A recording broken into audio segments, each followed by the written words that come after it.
Wizards has been growing their revenue on an unprecedented scale the last couple of years, but players are getting back now. The curve has been broken.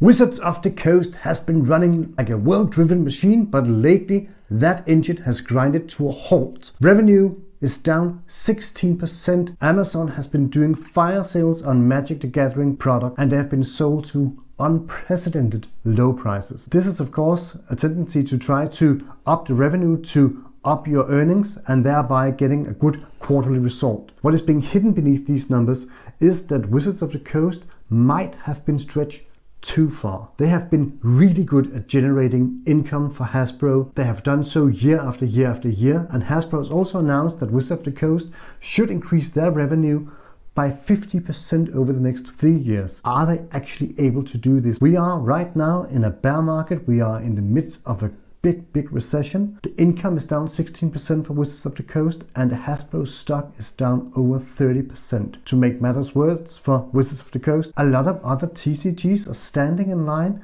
trying to take over the market shares, and right now they are succeeding. What does that mean for the players, or even for YouTube channels such as ours? Well, I think currently the problem is that we're seeing a lot of product being pumped out, and this product is not really, appreciating afterwards. A lot of it is tanking. It's coming out at some really high prices because they up their price levels, which means if you go out and order it or get it the day that it releases, you are almost certain to lose money because there will be a really big blowout sale at some point. Personally, for our channel, it means that we're not opening as much product. If you've been following the channel for a while, thank you a lot. You would also have been noticing that we're not opening as many boxes as we used to do. We've decided to, trickle it back a bit because there's a lot of stuff coming out, but not a lot of value. We're deciding, are we going to go full on with Magic still? Are we scaling back but still doing videos on it? And I think that's where we've landed for now. Many of the latest set has been really focused on idea about a commander player out there who wants to make as many colored decks as actually possible. In reality, if you look at your own commander decks, many of my creatures are monocolored, many of my cards are monocolored, and I've been building around a few multicolored cards and then adding lots of the monocolored cards to further enhance what the multicolored card could do in my deck. And I think many Magic the Gathering players are doing the same thing, which means that we are drowning in multicolored cards all the time. The valuable cards in the sets, the cards actually holding a decent value, have been monocolored. Yeah, exactly, and that's the same for Dominaria United as well. The two big hits in the set is actually Shieldred and Liliana, and they're both monocolored black. So I think it's a bit, concerning that Wizards are really not making a lot of product that at least we as older players and collectors are enjoying.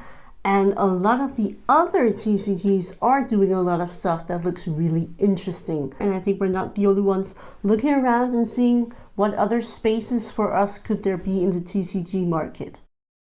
There seems to be two versions here. There's the version that where we have Wizards thinking this is what the player base wants. It seems they're trying a lot of new stuff. We have had textured foil, edged foil, edge textured foil, galaxy foils, gilded foil. Yeah, and soon coming up perhaps, correction foils. We've had the year of treatments. A lot of foilings, a lot of card types, a lot of products where they have revamped some of the old, legendary sets like Innistrad or Commander Legends.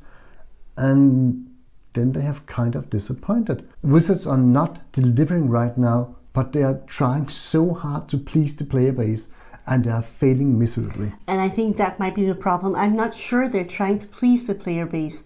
They're trying to make the maximum amount of money from each product segment that they can. And I think that is what's also showing. There doesn't seem to be like a cohesive big idea that's driving them towards something specific, except meeting those goals set by Hasbro for their earnings calls. Hasbro has announced that they will have to go up 50% in revenue over the next 3 years. So they're continuing this money train, and we know their business. But if you're a good business, you still need to make the player feel like their priority. No player wants to be the savings account for the stockholders in Hasbro. I think they need to find some of that old spirit. I think they need to show that the community is still important.